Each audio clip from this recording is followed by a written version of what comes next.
아버지 하나님 감사합니다. 오늘 11월 둘째 주일을 저희들에게 허락해 주시고 하나님 온종일 주의 성전에서 하나님께 영광 올려드리며 예배하게 하시고 찬송하게 하셔서 감사합니다. 이 밤도 주일 저녁 찬양 예배로 주의 성전에 모여 살아계신 하나님, 우리와 동행하시는 하나님, 우리의 과거와 현재와 미래를 이끌어주시고 인도하시는 목자이신 하나님께 영광과 찬송을 올려드립니다. 우리의 찬송을 기뻐 받아 주시옵소서. 믿음이 없이는 하나님을 기쁘시게 하지 못하나니 하나님께 나아가는 자는 반드시 그가 계신 것과 또한 그가 자기를 찾는 자들에게 상 주시는 이심을 믿어야 할지니라고 말씀했습니다. 하나님 아버지, 이 세상이 감당치 못할 믿음의 사람 되게 하여 주시옵소서. 하나님 아버지, 우리가 늘 하나님의 말씀에 순종하게 하시고 저 천성을 바라보며 소망 중에 살아갈 수 있는 저들이 되게 하여 주옵소서.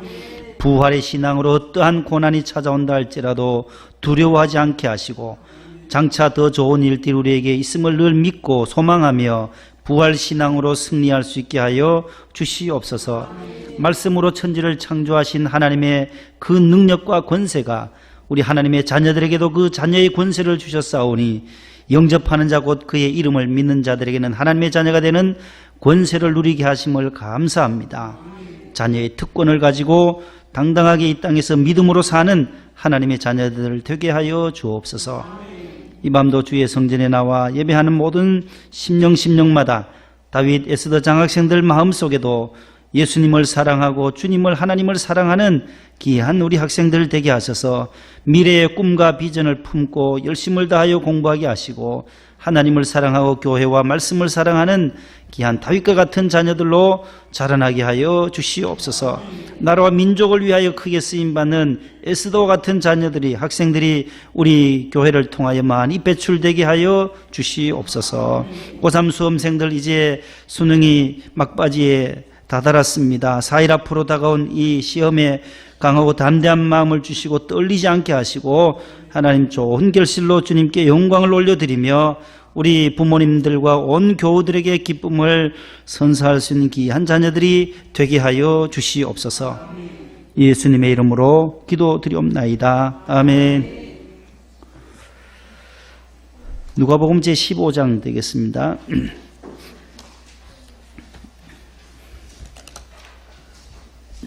이 121면 120 신약성경 121쪽 누가복음 제15장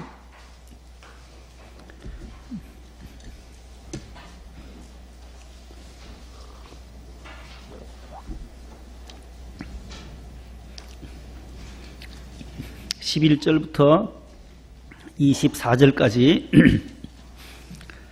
제가 한 절, 우리 장학생들 한 절, 우리 성도님들 한 절, 그렇게 세 파트로 나누어서 윤독하겠습니다.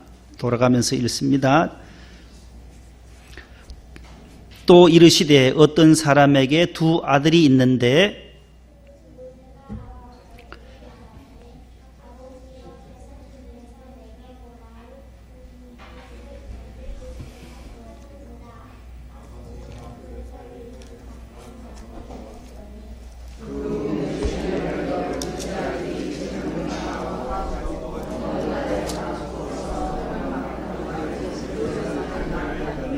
다 없앤 후 그 나라에 크게 흉년이 들어 그가 비로소 궁핍한지라.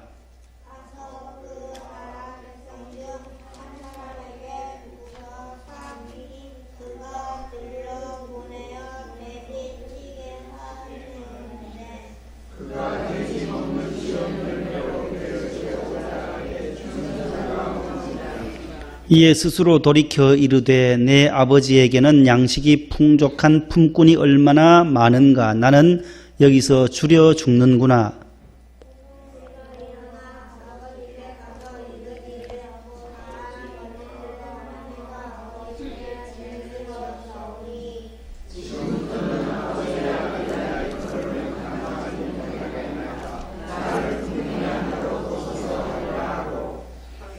이에 일어나서 아버지께로 돌아가니라. 아직도 거리가 먼데 아버지가 그를 보고 측은히 여겨 달려가 목을 안고 입을 맞추니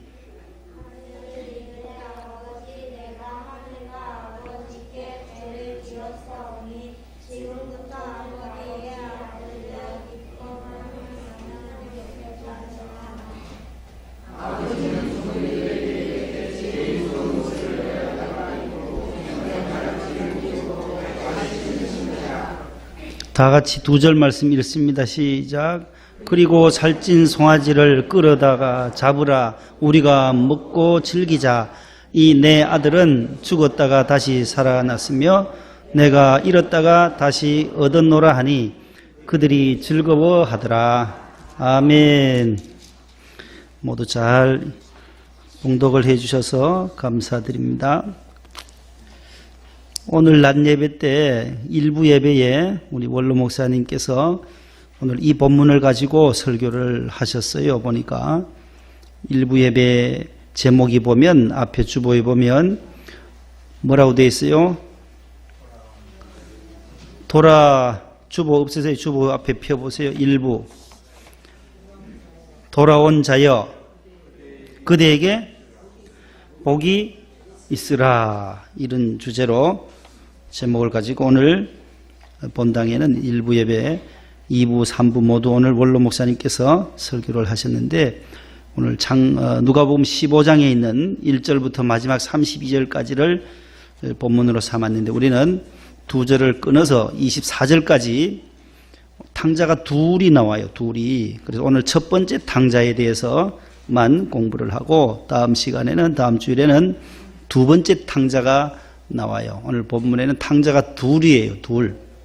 그래서 오늘 제목은 돌아온 자여 그대에게 복이 있으라. 돌아온 둘째 아들이 아버지 품에 돌아와서 복받은 내용으로 그렇게 회개하고 돌아온 아들에 대한 말씀을 오늘 낮 예배 때 하셨나 봐요. 자, 오늘 누가복음 15장은 모두 다 공통점이 비유가 잃은 양이었고 지난주에는 잃은 드라크마였고 오늘은 잃었던 아들 모두가 잃었던 거예요. 공통점은 잃었던 비유예요. 그래서 누가복음에는 15장에는 비유가 세 가지가 나오는데 잃은 양 비유, 잃은 드라크마 비유, 잃은 아들 비유예요. 또 공통점은 잃었다가 어떻게 됐어요? 다 찾았다요. 찾았다는 거예요. 100마리 가운데 한 마리도 찾았고 또 은전 하나도 드라크마 하나도 또 찾았어요. 밤새도록 찾았고 이 아들은 스스로 돌아왔어요. 스스로. 아버지가 찾으러 가지 않았어요. 그게 조금 다를 뿐이지 다 잃었다가 집 나갔다가 돌아온 그런 공통점을 가지고 있습니다. 찾는 노력을 다 첫 번째, 두 번째 비유는 기울였지만 세 번째 오늘 탕자의 비유는 본인이 뉘우치고 돌아온 사건입니다. 그 가운데 첫 번째 탕자, 따라합니다. 첫 번째 탕자, 제1의 탕자에 대한 말씀을 오늘 함께 나누려고 합니다. 여기 오늘 두 아들이 있었다는 거예요. 비유에 두 아들 둘이 있어요. 장남과 차남, 맏아들과 작은 아들 둘이 있는 한 아버지가 계셨다.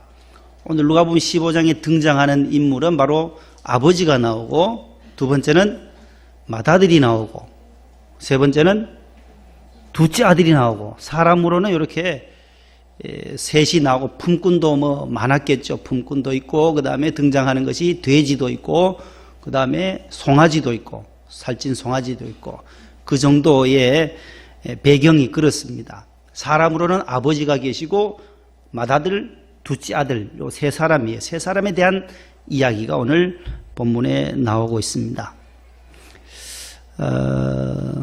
유대인들은 그 상속법이 있어요. 상속법. 신명기 21장에 보면 장자, 맏아들의 재산 분깃, 아버지가 돌아가시면 돌아오는 몫이 있어요. 그걸 분깃이라 그래요. 따라서 분깃. 재산인데 몫인데 장남은 3분의 2, 따라서 3분의 2 장남목, 3분의 1 차남목. 차남의 분깃은 얼마요? 3분의 1이라는 거예요. 그 다음에 형은, 맏아들은 3분의 2. 그러니까 동생보다 몇 배나 돼요? 2배 더 많아요. 형은 항상 2배 많게 주어지게 되어져 있어요. 이게 유대인들의 상속법이에요. 신명기에 하나님이 모세 율법에 딱 못을 박아두었어요. 그런데 아버지가 지금 살아 계심에도 불구하고 오늘 우리가 읽었던 데 보니까 둘째 아들이, 아들 둘 가운데 동생이 뭐라 그래요? 아버지한테, 아버지, 내게 돌아올 재산을 어떻게 해달라는 거예요? 먼저 달라는 거예요. 먼저 주세요. 아버지가 아직 살아 계시는데 아직 정리하지도 못하거든요. 그럴 때는 재산을 줄 수도 없는데, 이 아들은 무례하게도 아버지 재산을 먼저 받아가지고, 재산을 빨리 받아가서 그것을 가지고 다 다른 나라에, 먼 나라에 가서 어떻게 했대요? 허랑방탕해서 다 써버려요. 돈 아버지에게 받았던 돈을 가지고, 재산을 가지고 나가서 아껴 써야 되는데, 나가지도 말아야 될 뿐만 아니라 나갔더라도 아껴 써야 되는데 아껴 쓰지 못하고 다 써버렸어요. 돈이 똑 떨어졌어요. 아무것도 없어요. 아버지께 받은 것은 처음에 가지고 나갔던 옷, 집에서 입었던 옷밖에 없는 거예요. 근데 오늘 우리가 그림을 보겠지만, 그림 안에 보면 아버지의 재산 가운데 딱 하나를 가지고 돌아와요. 성경에는 없지만은 화가가 그린 그림에는 그것이 또 등장해요. 여기 나오는 아버지는 누구를 묘사하냐면, 따라합시다. 예수 그리스도. 그 다음에 맏아들은 유대인. 아버지는 누구라고요? 여기 나오는 아버지는 예수님을 상징하는 거예요. 맏아들은 전통 유대인들을 말하는 유대인. 그 다음 둘째 아들은 따라합시다. 이방인이라는 거예요. 유대인인 이 맏아들은 아버지와 함께 동거하고 있어요. 한 집에 살고 있어요. 그러나 집을 뛰쳐나간 이 둘째 아들은 이방인에 비유해서 이 같이 사는 이 유대인들에게만 예수님이, 아버지가 관심을 가지면 될 텐데, 왜 저 쳐내버려둔 이방인들까지 왜 구원하려고 하느냐, 그 비유예요. 그러나 예수님은 이 땅에 오신 것은 유대인뿐만 아니라, 나는 병든 자를 구원하러 왔다. 내가 의인이 온 것, 내가 이 땅에 온 것은 죄인을 불러 뭐하러 오셨다는 거예요? 회개하려. 죄인을 불러서 회개하여 하나님의 자녀 삼기 위해서 왔다는 거죠.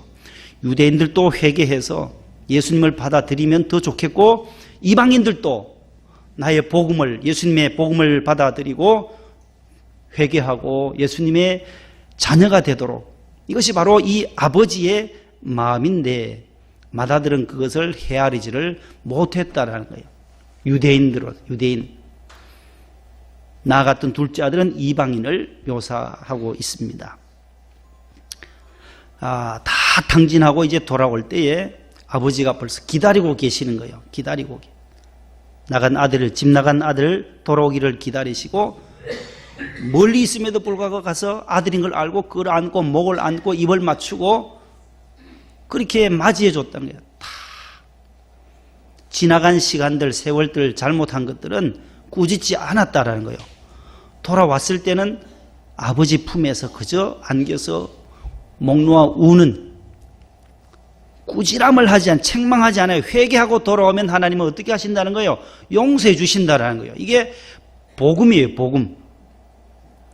아이고 이놈아, 그래 내가 뭐라고 했냐, 그때 나가지 마라 했잖냐, 집 나가지 마라 했잖냐고 그렇게 야단친 법이 한마디도 없어요. 오늘 아무리 본문에 읽어봐도. 이게 우리 예수 믿는 사람들의 복이에요. 죄인인 우리가 하나님의 전에 나와 회개하고 복음을 받아들이고 예수님을 영접하면 우리 안에 성령이 함께함으로 말미암아 하나님의 자녀의 신분으로 바뀌어지는 거예요. 돌아오니까 뭘 잡으라 그래요? 송아지 잡으라. 그것도 살찐 송아지. 탕자가 집에 돌아올 때 제일 싫어했던 사람이 아니라 송아지가 제일 싫어했다는 거예요. 또 죽어야 되니까. 탕자 돌아오면 또 송아지 죽어야 되잖아요. 살찐 송아지 잡아가지고 또 잔치 벌여야 되니까 살찐 송아지 잡아서 잔치를 벌이자는 거죠. 그 다음에 옷은 어떤 옷을 입히래요? 제일 좋은 옷. 오늘 읽으셨는데 한번 보세요. 몇 절이에요? 22절에 보세요. 아버지가 종들에게 명령하는데 제일 좋은 옷을 내어다가 어떻게 하라는 거예요? 입히라는 거예요. 남루했던 온 때가 묻은 돼지 쥐염 열매의 냄새에다가 남루한 옷을 입고 온 아들에게 제일 좋은 옷으로 갈아입혀라. 샤워시켜서 깨끗한 옷을 입혀라. 그의 영광과 신분을 상승시켜주는 거예요. 다시금 회복시켜주는 거예요. 아버지 품으로 돌아오면 회복돼요. 교회로 돌아오면 회복된다라는 거예요. 그 다음에 손에는 뭐 끼우래요? 가락지. 권세요. 가락지는 권세예요. 권세. 권세가 회복되는 거예요. 자녀의 권세. 그 다음에 발에는 뭘 신기래요? 자, 발에는 신발을 새 신을 갈아 신으라는 거예요. 이 신분. 종들은 뭐 신발도 없어요. 노예들은 그냥 일하니까 아무거나 신어도 되지만 자녀는 좋은 신발을 신겨줘서 신분을 또 자녀의 신분으로 바꾸어 준다는 거예요. 이 본문을 가지고 그림을 그린 화가가 한 분 있어요. 개신교 기독교 신자인데 1606년도에 태어났어요. 서양 미술 사조 가운데 보면 르네상스 시대가 있고 그 다음에 이어서 바로크 시대가 있어요. 바로크 시대. 그 다음에 로코코 시대도 있는데 이 바로크 시대는 르네상스 시대와는 다르게 빛과 어두움을 대조하면서 그것을 극대화해서 그림을 그린 화가들이 그 시대에 유행했어요. 카라바조 같은 사람, 이 사람이 시조인데 그 다음에 전성기는 오늘 이 그림을 그린 렘브란트예요. 따라 렘브란트. 언젠가 여러분들이 한 8, 9년 전에 금요 배될 때 우리 목사님 통해서 보셨던 그림이에요. 오늘 본문에 있는 이 내용을 가지고 렘브란트라는 화가가 1600년대에 그린 그림이에요. 이제 나올 거예요. 곧 있으면. 자, 저 그림 보셨죠? 기억이 나죠? 금요 배될 때 목사님 통해서 저는 저 몇 번 하시더라고요. 저 그림을. 저 그림의 제목이 뭐냐 하면 돌아온 당자라는 거예요. 따라서 돌아온 당자. 누가 그렸다고요? 렘브란트. 아유, 잘 아시네. 어떻게 알았어요? 어느 나라 사람이라 했어요? 네덜란드예요. 네덜란드 화가요. 63세로 생을 마쳤지만은 1606년에 태어나서 1669년에 천국으로 가신 귀한 화가예요. 렘브란트라고 하면 아주 유명한 서양 미술 사조 가운데 바로크 시대의 거장이에요. 돌아온 당자라는 그림의 제목이에요. 세 개의 십자가라는 그림도 있고 그분의 작품이 여러 가지가 있어요. 줄이면은 돌아온 당자를 줄이면 돌탕이에요. 따라 돌탕 그림이거든요. 돌탕. 요즘 줄임말을 많이 써요. 뭐 줄임말을 청소년들이 요즘 젊은 세대들이 줄임말을 많이 쓰더라고요. 돌아온 당자. 오늘 돌탕에 대한 그림인데 렘브란트의 그림이에요. 이 그림 하나가 누가 보면 요 15장 11절에서 24절에 있는 말씀을 아주 요약해주는 대변해주는 그림이에요. 자, 오늘 저 그림을 잘 보면서 다시 한번 오늘 첫 번째 당자의 모습을 우리도 스스로 그려보려고 합니다. 빛의 화가다. 빛과 어두움을 대조한다 했잖아요. 저 그림 속에 보면 밝은 부분이 있고 어두운 면이 있어요. 그걸 일단 착안해야 돼요. 바로크 시대의 미술 사조가 그래요. 명암, 밝을 명, 빛과 어두울 암, 명암을 대조해서 극대화시킨 작품들인데 그러한 화풍 가운데 하나인데 아버지의 얼굴을 먼저 보세요. 저기서 아버지 보이세요? 누구신지? 아버지가 민영이 저씨 아버지가 누구예요? 지금 사람이 한 5명, 6명 나오잖아요. 저 뒤에도 많아요. 품꾼들을 하고 뒤쪽에 흐릿하게 나와 있는 품꾼들도 있어요. 누구가 아버지 같아요? 저 무릎 꿇고 있는 사람이 누구예요? 돌탕이에요. 저 사람이 돌탕이야. 돌아온 탕자야. 돌아온 탕자, 돌탕이에요. 그 등에다가 손을 얹은 분이 누구라요? 아버지, 아버지. 성경에 나오는 아버지, 예수님을 말하는 거예요. 자, 두 손을 잘 보세요. 아버지의 얼굴도 보세요. 어두워요, 밝아요? 아주 밝아요. 아주 밝아요. 아들과 아버지의 얼굴은 아주 밝아요. 큰 아들의 얼굴. 작은 아들의 얼굴은 보이지 않아요. 나머지 사람들의 얼굴들은 다 침침해요.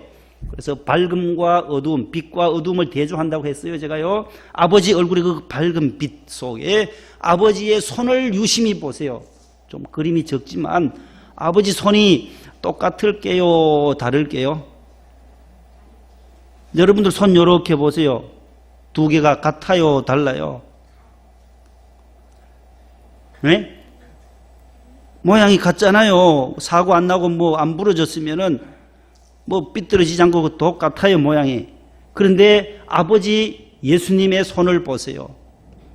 오른손 보세요. 오른손 아주 가늘어요? 넓적하고 굵어요?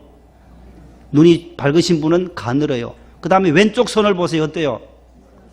달라요.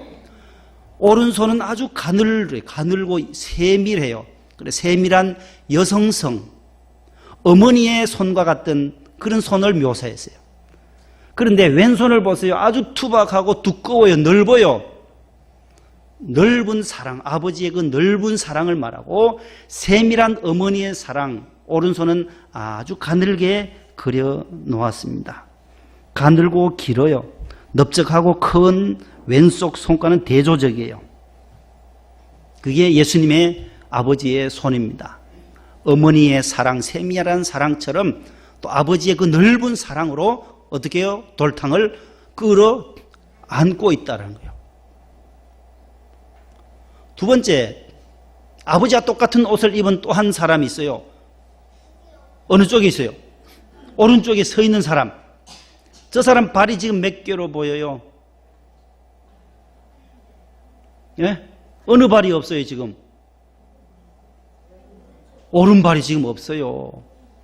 그 다음에 오른발 대신 뭘 가지고 있어요?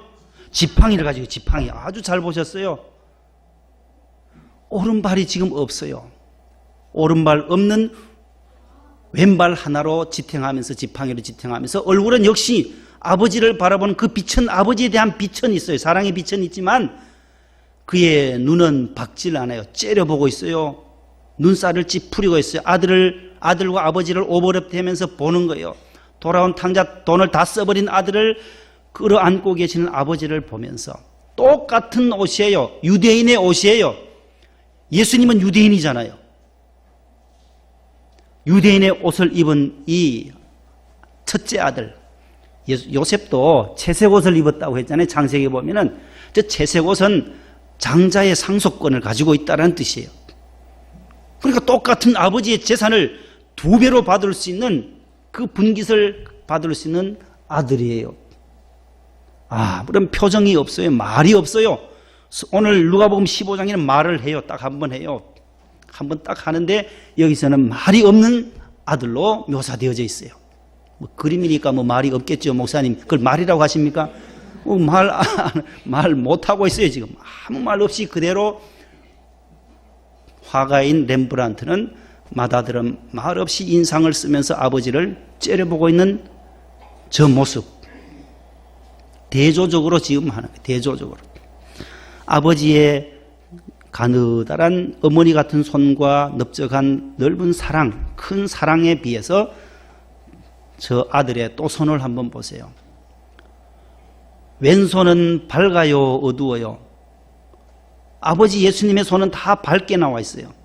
그런데 저 아들, 큰아들의 손을 한번 자세히 보세요. 왼손을 이렇게 하고 오른손으로 꽉 잡은 요 모습이에요. 이렇게 잡았어요.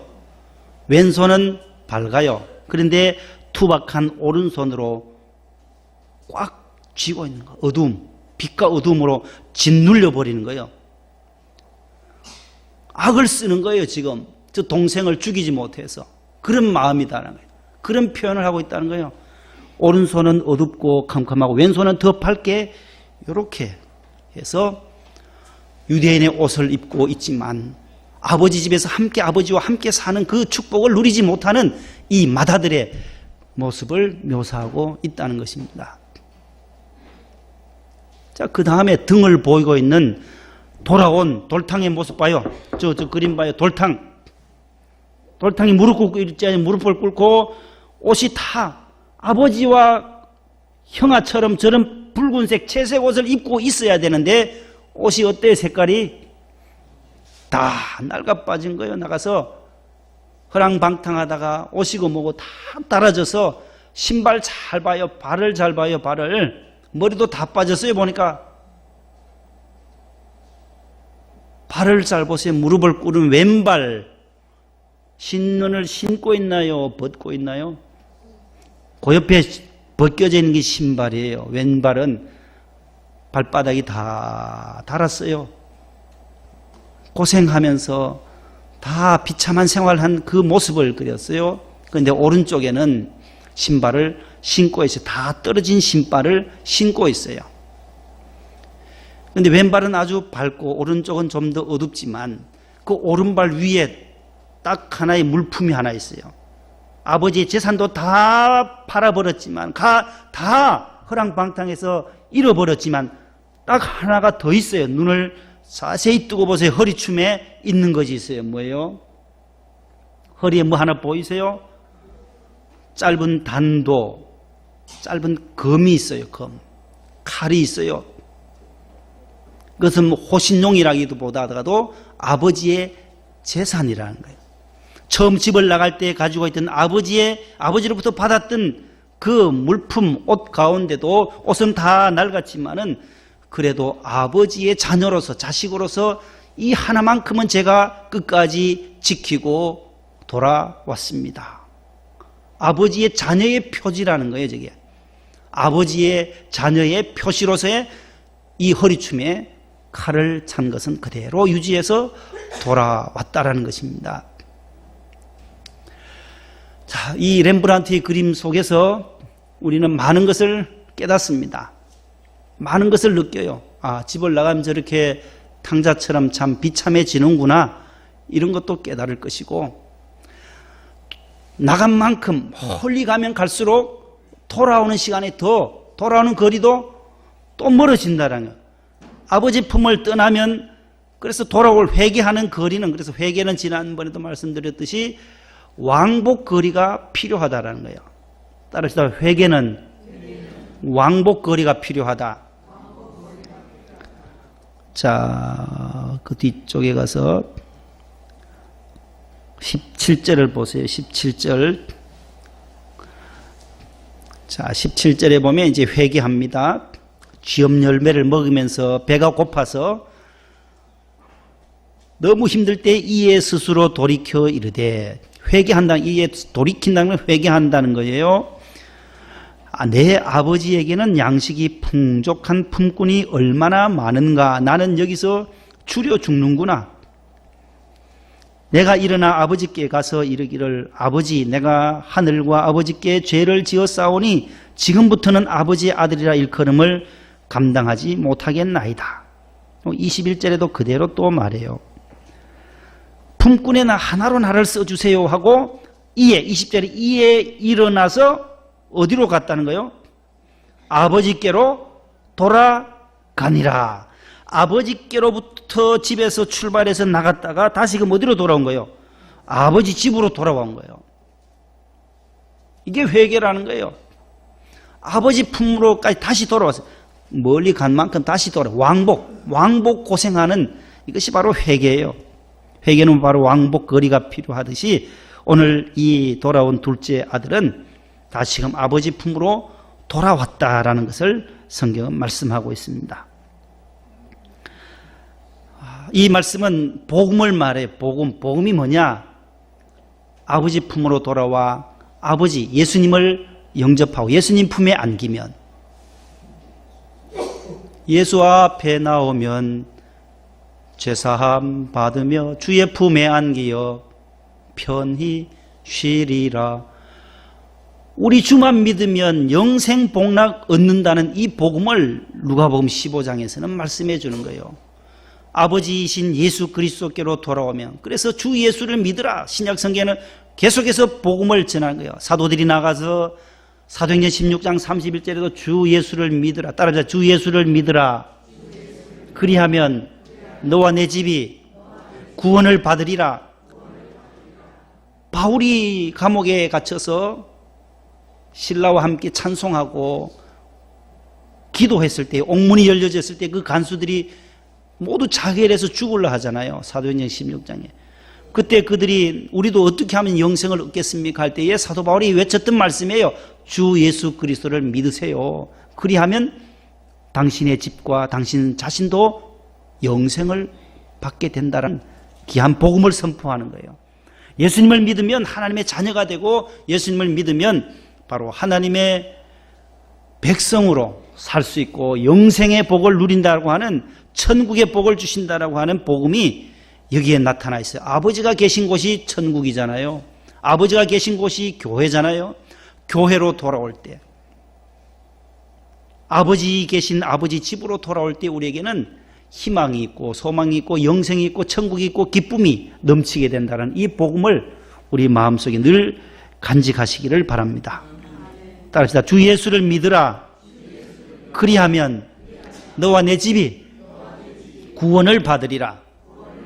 사도행전 16장 31절 말씀. 아멘. 다 외웠지요? 다시 해봅니다. 시작. 주 예수를 믿으라. 그리하면 너와 내 집이 구원을 받으리라. 사도행전 16장 31절 말씀. 아멘. 얼마나 쉬워요. 주 예수를 믿으라. 그리하면 너와 너의 집이 뭘요? 구원을 받으리라. 복음 중에 복음이에요. 요한복음 3장 16절도 마찬가지죠. 하나님이 세상을 이처럼 사랑하사 독생자를 주셨으니 이는 그를 믿는 자마다 멸망하지 않고 영생을 얻게 하려 하심이니라. 주 예수를 믿으라. 그 말씀과 똑같은 거예요. 구원을 받으리라. 이 말은 바로 하나님의 자녀가 되고 영생의 복을 누린다는 말씀과 동일한 말씀이잖아요. 우리는 예수 그리스도를 구주로 믿은 이 축복을 우리의 자손들과 우리의 이웃들과 우리 친척들에게 늘 전해서 함께 구원의 방주에 탈 수 있도록, 그래서 어떠한 홍수가 오더라도 노아의 방주에 들어간 자들은 노아의 8 식구가 구원받았던 것처럼 주의 전에 교회에 나와서 하나님의 자녀로 인치심을 받고 믿음 생활하는 저와 여러분들은 모두 구원받은 줄로 믿으시기를 바랍니다. 527장 찬송을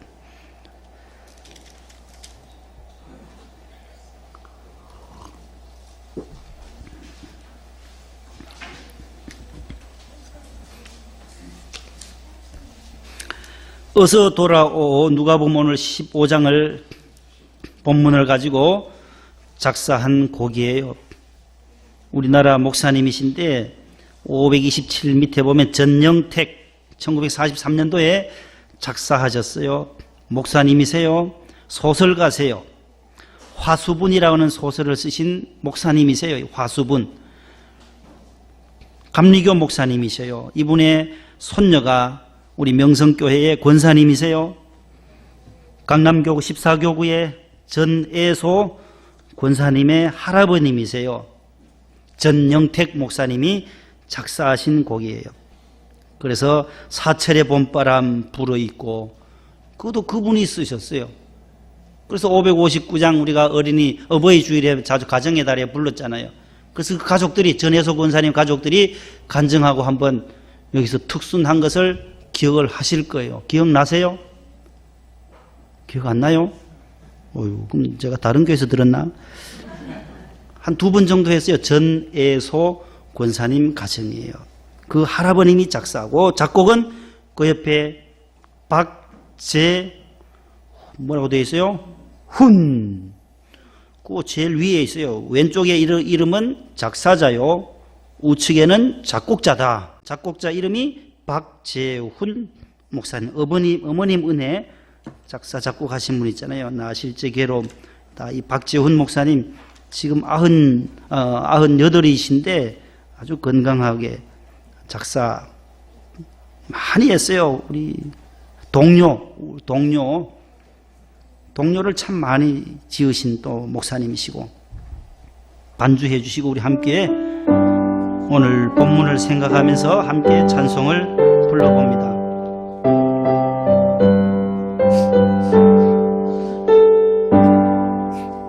어서 돌아오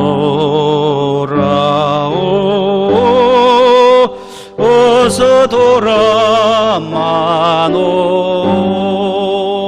지은 죄가 무리 무겁고 크기로 주 어찌 못 감당하고 못 받으시리요.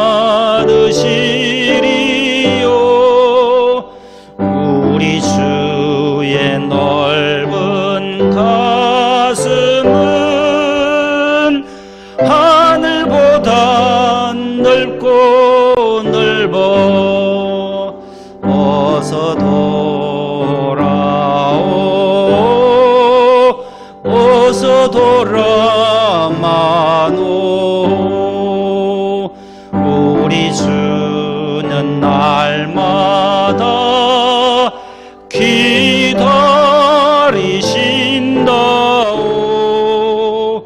밤마다 문 열어놓고 마음 졸이시며 나간 자식 돌아오기만 밤새 기다리신다오.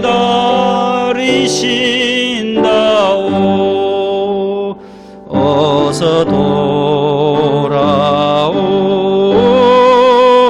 어서 돌아마노. 채찍맞아 아파도 주님의 손으로 때리시고 어루만져 위로해 주시는 우리 주의 넓은 품으로 어서 돌아오소.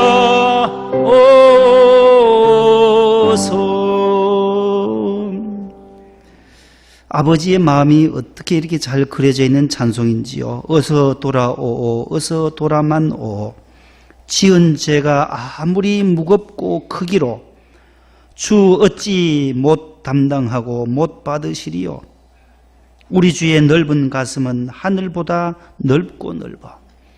하늘보다 높고 바다보다 깊은 그 넓은 사랑으로 그 어떠한 무거운 죄도 죄의 짐도 아버지 품으로 가지고 나오면, 십자가 앞에 가지고 나오면 우리 모든 무거운 짐이 싹 가볍게 마음의 불안함과 염려와 근심과 걱정을 다 물리치고 우리 안에 평안으로 기쁨으로 은혜로 채워주시는 이 놀라운 은혜의 찬송입니다.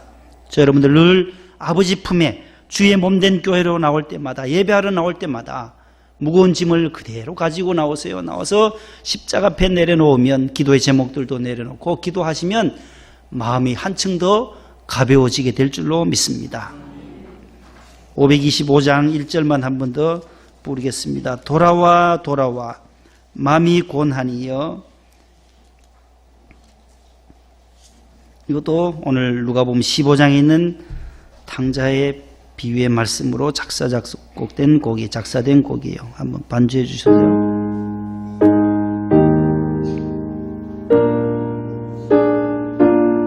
1절 4절만 부릅니다. 돌아와 돌아와 마음이 곤하니여. 길이 참 어둡고 매우 험악하니 집을 나간 자요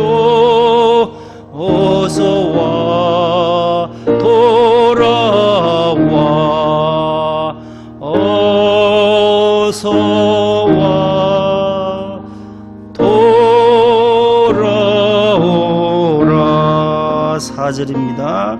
돌아와 돌아와 집에 돌아오라. 모든 것 풍성한 아버지 집으로 집을 나간 자요 어서와 돌아와 어서와 돌아오라.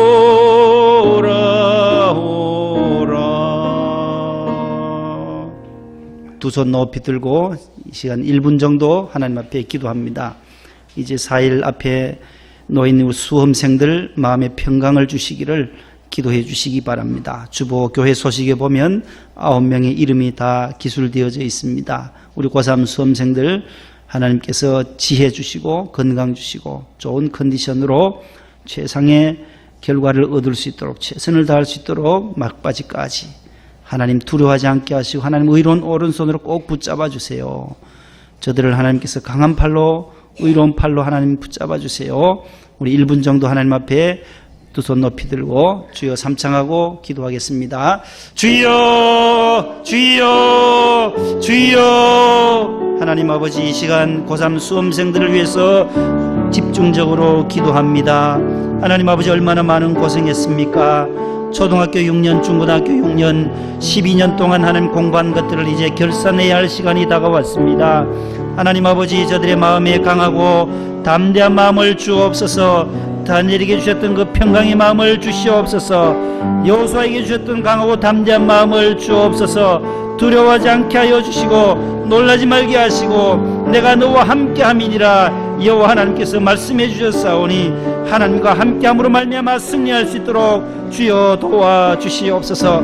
하나님 아버지, 시험 당일에 하나님 아버지 날씨도 춥다고 하는데 하나님 아버지 더욱더 건강관리 잘하게 하여 주시고 좋은 컨디션을 유지할 수 있도록 도와주시옵소서. 하나님 아버지, 저들이 열심히 공부하는 것만큼 좋은 결과를 얻을 수 있도록 주여 도와주시옵소서. 아버지 하나님, 부모님들 하나님 아버지 밤새우며 함께 고민하며 걱정하며 중보기도 하고 있습니다. 우리 온 성도들이 기도하고 있습니다. 50만 수험생들 주님께서 꼭 붙잡아 주시옵소서. 아버지 하나님이여 도와주시옵소서. 하나님 날씨까지도 제어해 주시옵시고 기억력과 총명과 지혜와 명철도 하나님 갑절로도 하여 주시옵소서. 하나님 함께하여 주시고 한 주간도 승리하게 하여 주시옵소서. 금주에 있는 모든 아버지 김장당근이들과 하나님께서 오늘 모든 환자들에게도 치료의 광선을 베풀어 주시옵소서. 주여 영광 받아 주옵소서. 예수님의 이름으로 기도하옵나이다. 아멘. 주님 가르쳐 주신 기도로 예배를 마칩니다. 하늘에 계신 우리 아버지여, 이름이 거룩히 여김을 받으시오며 나라의 임하옵시며 뜻이 하늘에서 이룬 것 같이 땅에서도 이루어지이다. 오늘날 우리에게 일용할 양식을 주옵시고 우리가 우리에게 죄 지은 자를 사하여 준 것 같이 우리 죄를 사하여 주옵시고 우리를 시험에 들게 하지 마옵시고 다만 악에서 구하옵소서. 때의 나라와 권세와 영광이 아버지께 영원히 싸움나이다. 아멘.